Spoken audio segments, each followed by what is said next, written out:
Family Theater presents Marta Toren and Arthur Shields.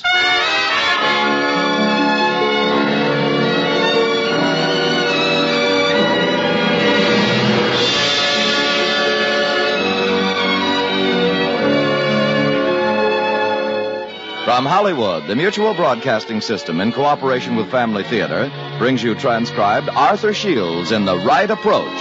Now, to introduce the drama, here is your hostess, Marta Toren.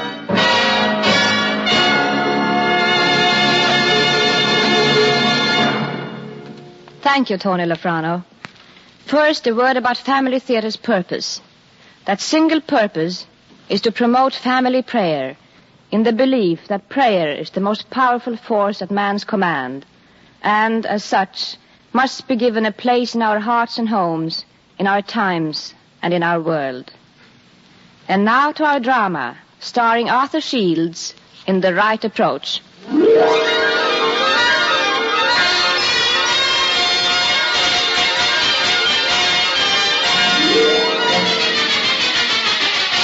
It was a fine morning. If it hadn't been, Inspector Mike Flanagan wouldn't have lingered so long on the street in front of police headquarters, soaking up a bit of sun and chatting about nothing in general, although, if the truth be told, principally about baseball scores.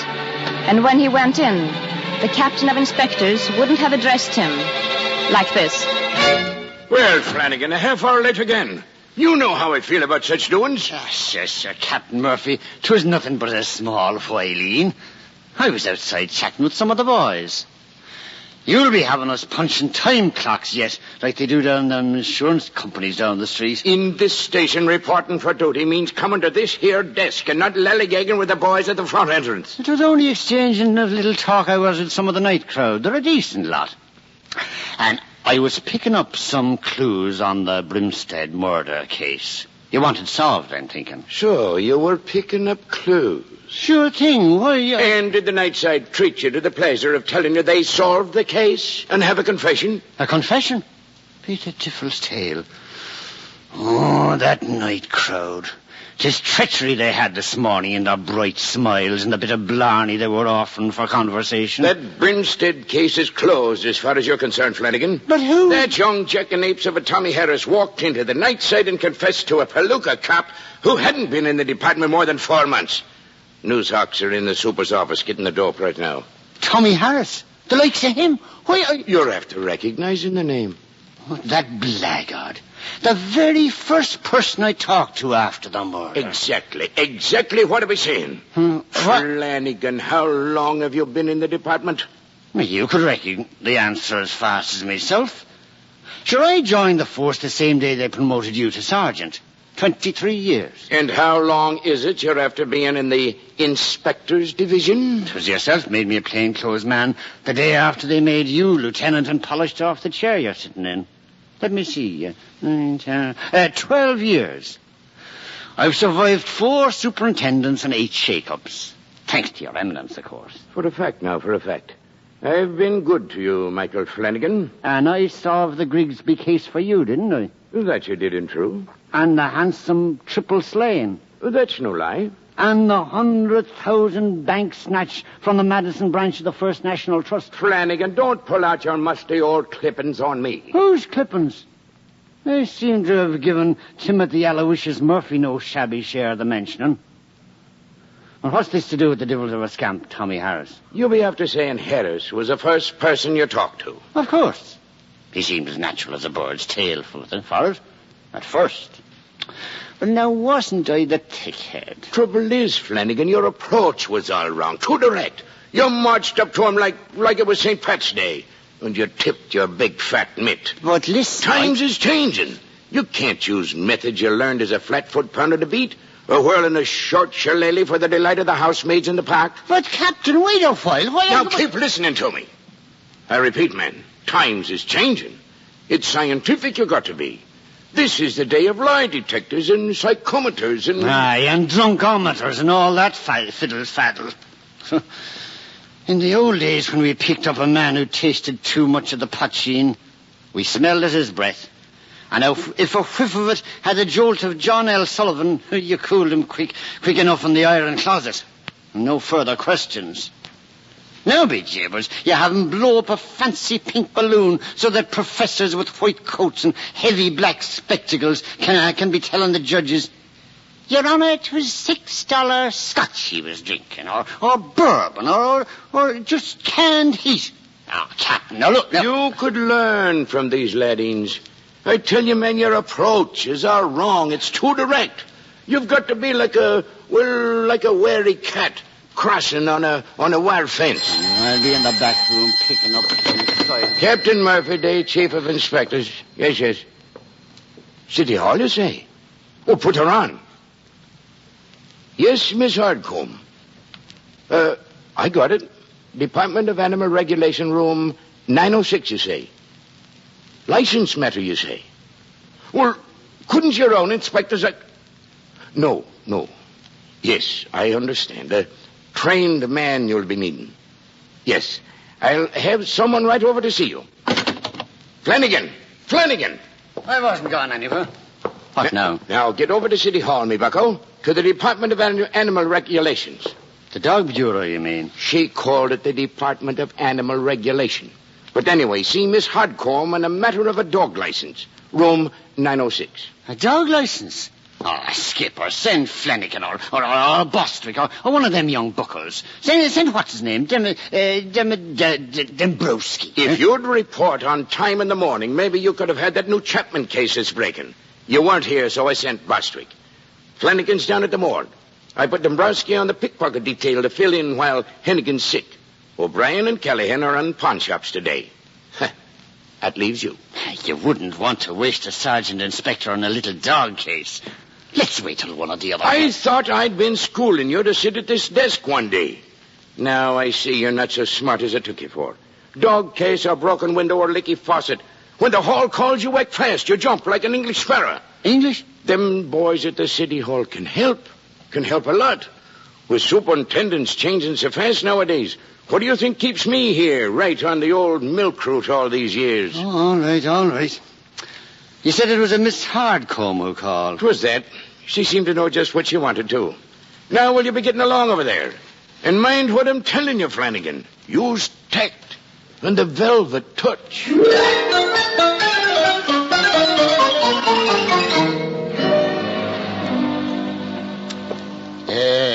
You the lady dog catcher? What? Whom did you wish to see? Miss Hairbrush. No, Miss Stiffbrush. No. Was it Miss Hardcomb? That's it. I am Miss Hardcomb, Chief of the Department of Animal Regulation. Would you state your business, please? Oh, yeah, I'm Flanagan, Inspector's Detail. Now, what's your little problem? I would prefer if you would not refer to matters of city business in terms of my little problem. What's eating you, then? Your vocabulary seems very limited for a person of police responsibility. But I'll overlook your asking the question in culinary terms, Officer Flanagan. Sergeant Inspector Flanagan, if you insist on minding the little points, ma'am. Here's me shiny bit of tin to prove it. And I'll trouble you not to use that term, ma'am, in addressing me. Ma'am is a contraction of madam, is it not? I am Miss Hardcomb. Oh, don't apologize. Not necessary. You're no lass anymore, that I can see. Well, are you the Sergeant Inspector Flanagan who solved the Burnican case? The same. And the Malsby murders? Who else, woman? Well, I'd never have imagined it. Frankly, I'd have thought you'd be a person of... frankly, I'd not think you'd allow such poverty of expression. And what do you think we catch crooks with? Tweezers? Fancy languages for lawyers and proper punctuation for district attorneys. Here, but let's get to the point. What's it all about? Why am I here running around City Hall like a politician's widow? I'll begin at the beginning, Inspector Flanagan. We'll call this case the Everett J. Whitebridge case, folder 607, drawer W72. Call it what you like. What are the facts? Now, here are the photostatic copies of all the records. Here are the department notes with a copy for your own files. Here are the entry dates, cross-filed under the number... Yes, Miss Hardcomb. That's decent of you. But boil it down to a figure of the devil's tail. As they say over in Brooklyn, what's the hot dope? This, Inspector Flanagan, is a photostatic copy of the duplicate of Mr. Whitebridge's dog license, issued April 11th, 1951. The original is naturally in Mr. Whitebridge's possession. Is it in proper order? It is. Is the data correct? Data takes a plural verb, Inspector Flanagan. Datum, data. Latin plural. Are the data correct, then? They are. Well, then? I should amend that. The data are correct insofar as they go. And, Mr. Whitebridge has a dog's license and the accompanying dog tag duly issued. And rattle ahead with it, woman. Not and, but. But what? But Mr. Whitebridge has no dog. Well, is that a fact? I'd prefer you to handle this matter without personal bias, Inspector Flanagan. This is not a laughing matter. Tell me, did this Whitebridge fella ever have a dog? He did. Your folder will show you that we have issued 14 successive licenses to Mr. Whitebridge, each on the 11th of April, except the first. That was on the 10th of April. How do you know this Spalpeen don't have a dog? I tell you, Mr. Whitebridge doesn't have a dog and hasn't had for 3 years. You don't say. I do. I assure you upon the best authority. Confidential information, Inspector Flanagan. Of course, I may not reveal its source to you. By the way, have you ever seen this gent? Yes, I have. He took out the license himself, personally, on several occasions. I have a good memory for names and faces and remember him well. That's so. What's he look like? Well-to-do, polite, well-dressed. I'd almost say a bit distinguished. Oh, that's sort, eh? Inspector Flanagan, may I state the wish of the department that this case be handled with great tact and diplomacy. It is for this reason I haven't handed the matter over to our own inspectors. Is that the title they give dog catchers nowadays? Inspectors? See, why don't I call this bird up and ask him right out? Huh? I wouldn't. Why don't you do some exploratory work first? You mean, why don't I beat around the bushes like a banshee's ghost? I'm not greatly fond of them tactics. I mean, approach the matter sort of delicately, Inspector. Indirectly. And mind what I tell you, Flanagan. Use tact. The velvet touch. Approach things sort of scientifically. Yeah. Maybe you're right, Miss Hardcombe. What do you suggest for me? I'd see a psychiatrist. Huh? Oh, you mean get his help in the case? Well, maybe I will, that.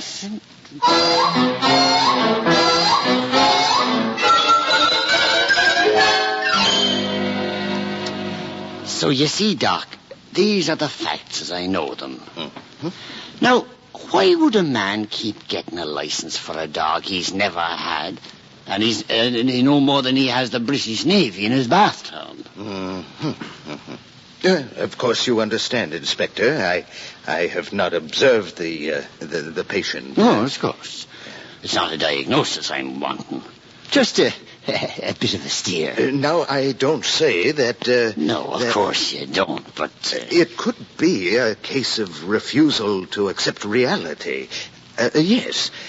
Perhaps he was greatly attached to the dog and refuses to believe the dog dead. We call such a state psychosis. Psychosis, you're saying? Praise be to the saints in heaven. Maybe it would help if you described the gentleman to me, his behavior, his nervous habits, and so on. But, Doc, maybe I didn't make myself clear. He's a black stranger to me. I've no more seen him than Julius Caesar. What? You haven't even talked to him? Nary a word about wind or weather. Well, in that case, we will consider my suggestion sort of tentative. Why don't you talk with his family physician?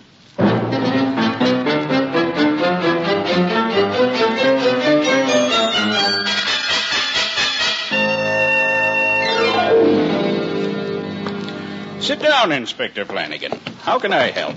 I won't take but a minute, Dr. Winters. I'm inquiring about Everett J. Whitebridge. Oh, yes, the Whitebridges up on Webster Avenue, you mean? Exactly. Whose house you were seen leaving only last week. Oh, how do you know that? The neighbors, Dr. Winters. Neighbors always know more about a man than he does himself. I'm not twice as anxious to tell. Well, to answer your question, Inspector, I was called to the Whitebridge's residence. Oh. By Mr. Whitebridge? Huh? Yes. Now, I don't want you to violate any confidence between a doctor and a patient. But if you're getting ready to cart him off to the loony bin... What? You said Whitebridge called you, didn't you? Well, yes. Called me for his wife. She had a slight case of tonsillitis. Over it now, though. You mean you didn't see anything wrong with Whitebridge? Is there supposed to be? Does he act normal? Why, yes. He seems to be quite normal. As a matter of fact, I would say that Mr. and Mrs. Whitebridge are an ideal couple. Seem to be very happy together. I'll have to leave that to your judgment, Inspector, whether that is normal. And now may I say goodbye, sir. I've patients waiting.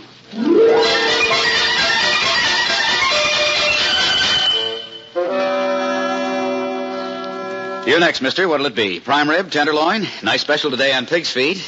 The only scraps I'm interested in, Butcher. Huh?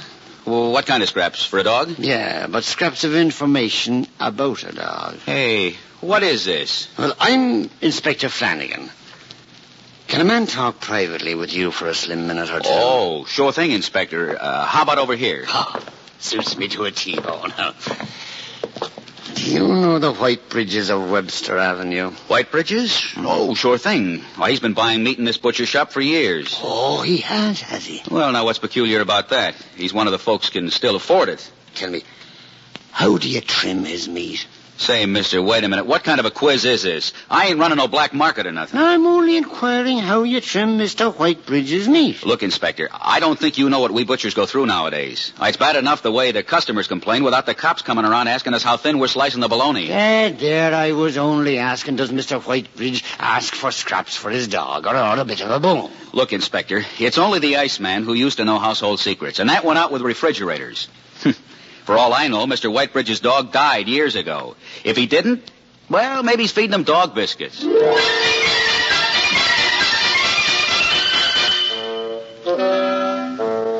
Inspector. Whitebridge pays his bills the first of the month. Never have any trouble. Oh, by the way, Inspector, there's a piece of property over on Spivey Drive.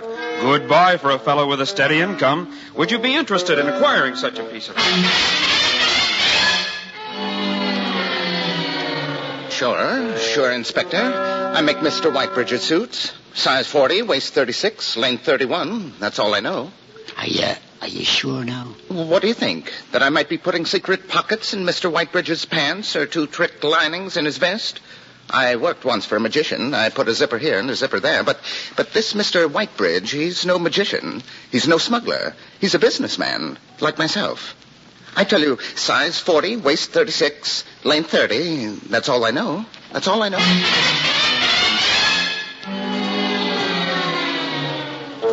Just a moment, Inspector. I'll look in the records. Oh, yes, here it is. Mr. Whitebridge is a member in good standing. Dues paid up until next September. Uses the links on Thursday afternoons. Plays 9 holes, I believe.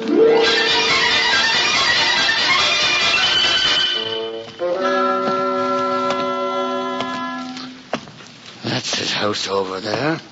Can't tell nothing from that. Yeah, it is a look at the man I ought to be having for certain, sure. One look in his eyes would tell me if he'd the red tint of blood in his veins.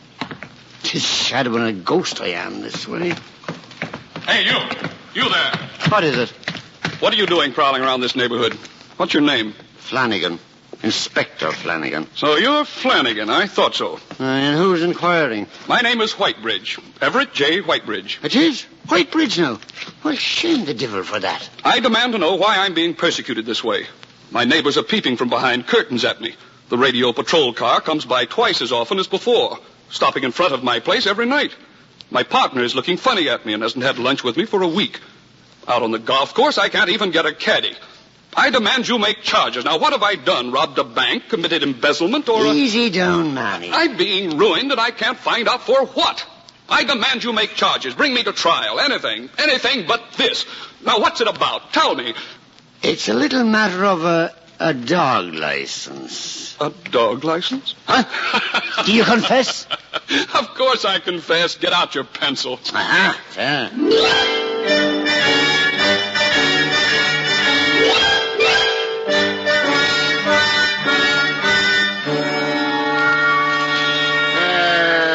that report be? Well, here's the Vernon Street housebreaking. Here's articles picked up in pawn shops. Here's that Flanagan late again. No sign anywhere of his report. Could this be it? Wait. Dog license case successfully closed. Flanagan. That Flanagan. Wait till I get my hands on him. I'll tell... Flanagan, stop that whistling. It won't conceal the fact you're 15 minutes late again this morning. Top of the morning to you, Captain Murphy. Soft spring day you'll be having. You floundering dunderhead. Don't let the black mood come over you. Did you see what the Red Sox did to those lads that call themselves the Yankees at the stadium yesterday? Now, look here, Flanagan. Is this scrap of paper and this bit of scribble the report on which you spent the greater part of a week? 'Tis that. You took nearly a week on a case that's worth only 5 words in a report. Nothing is too good when it's a City Hall case, Captain. But I found the orders of no less a person than yourself. But your notation, all it says is dog license case successfully closed. Sure thing. Filed it after you'd gone home last night. Oh, can't have those dudes of the night side seeing how we do things, can we now? They'd be thinking it was easy. Well, can no less a person than your captain hear about the case? Oh, small thought had I of keeping it from you. It was the case of a man who for the last 3 years has paid a license tax on a dog he didn't have. No, my curiosity is aroused. Out with it. Captain, did you ever forget your wedding anniversary? That I did. And my wife hasn't forgiven me yet. Well, Mr. Whitebridge made the terrible error of forgetting his first wedding anniversary. So he bought his wife a puppy to make amends. And then he discovered a foolproof way of never forgetting again. He did? He did that. Miss Hardcomb. Miss Hardcomb? Miss Fine-Tooth Comb, they should be calling her. She's that methodical. But they could be setting the Navy observatory clocks by her ways. That's what Mr. Whitebridge found out. But, man, can I be finding out what this has got to do with a dog license? Well, for 13 years, Miss Hardcomb has been notifying Mr. Whitebridge a month in advance that his dog license is due. As soon as that comes, he goes out and buys an anniversary gift and hides it in his closet. Well, go on, man. Well, when the second notice comes, he delivers the gift to his wife and renews the license at the same time. His wife credits him with a phenomenal memory, and they're very, very happy. But what became of the dog?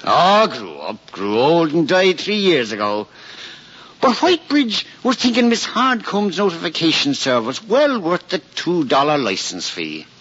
And he's been saving dog tags to tell him just what the anniversary is. But you can't license a dog that don't exist. It's legal to license a memory. That's what Miss Hardcomb was saying. Oh, wait a while. What? Oh, look, if it's not herself that's come to call on us on this fine spring day. Good morning. Good morning, Inspector Flanagan. Good morning. This is Captain Murphy, ma'am. Oh, I mean Miss Hardcomb. How do you do, Captain? I'm pleased, I'm sure. Good morning, Miss Hardcomb. I've come to commend your Inspector Flanagan for his diligence, his persistence. Oh, that's nice, I'm sure. 'Tis pleasing folks he's best at doing. Sure, I was just telling him that this minute I was. I was telling the captain how pleased you were that Mr. Whitebridge praised the way you keep the records over at the Dog Bureau. Oh, yes, Inspector. It isn't very often our work is appreciated. What we mostly get is just complaints. Well, this Whitebridge now, he mentioned to me that he might write a letter to the mayor. Oh, wonderful, Inspector. Could you remind him, Inspector, to call the department by its correct title? It's a bit more refined, don't you think? But, Flanagan, you said this case was solved. I'm still reminding you that you can't license a memory. What about Miss Hardcomb's records? Haven't you reckoned without Flanagan, Captain? Mind you, when Flanagan solves a case, it's solved for keeps. Shall I tell Miss Hardcomb, or would you do the honor? Well, it was really your idea, Inspector, so... You see, Captain... The chief of the the chief of the Department of Animal Regulation, Miss Hardcomb, also is chief of the dog pounds. She's sort of mayor of all the stray dogs in town. Yes, Captain. The ratio of stray dogs to licensed dogs is very high. Go on, man. Well, when Whitebridge's next license is to be renewed, Miss Hardcomb here is going to deliver as an anniversary gift a new dog. Well, won't it have to match the sex, breed, and color stated on the license? Oh, that'll be easy, Captain. If I know Miss Hardcomb, the new dog will match the old one to the number of wags he has in his tail. Well, thank you, Inspector. Well, now, Flanagan, I'd say you'd handled this case with tact. Real scientific-like. Wasn't it you, Captain, that was saying there's nothing like the direct approach?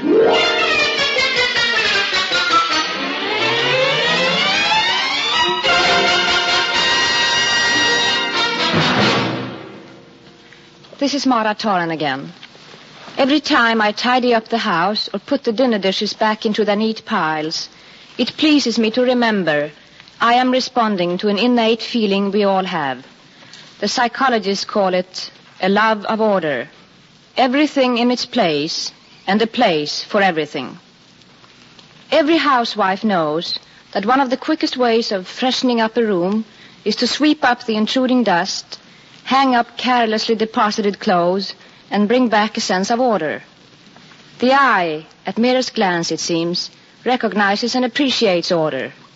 We live in an ordered universe that obeys precise natural laws. To survive, our human organizations, such as cities and towns, must aspire to order. Every word I speak, every sentence I pronounce, is governed by rules to initiate and preserve order. And prayer regulates the order of our lives in a majestic way, too, for it puts God in his heaven and us on our knees. Now Family Theater again reminds us the family that prays together stays together. More things are wrought by prayer than this world dreams of.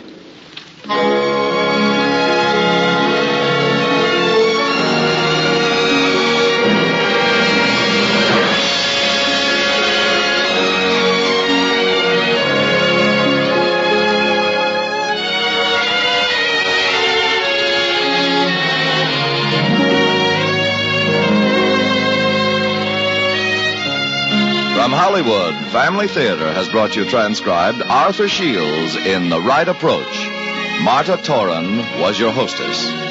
Others in our cast were Ken Christie, Gene Bates, Paul Maxey, Stan Waxman, Bob Shannon, Ray Hike, and Bill Irwin.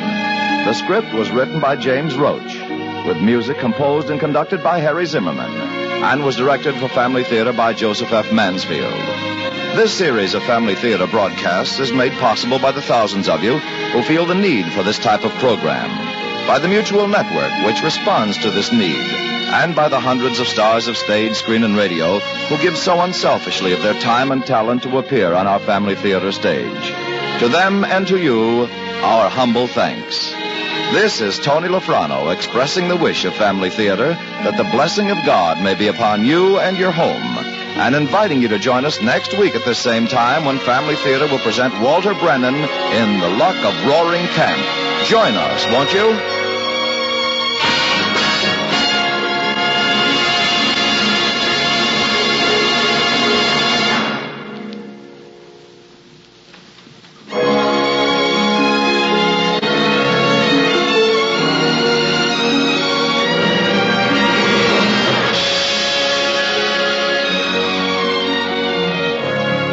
Family Theater is broadcast throughout the world and originates in the Hollywood studios of the world's largest network, the Mutual Broadcasting System.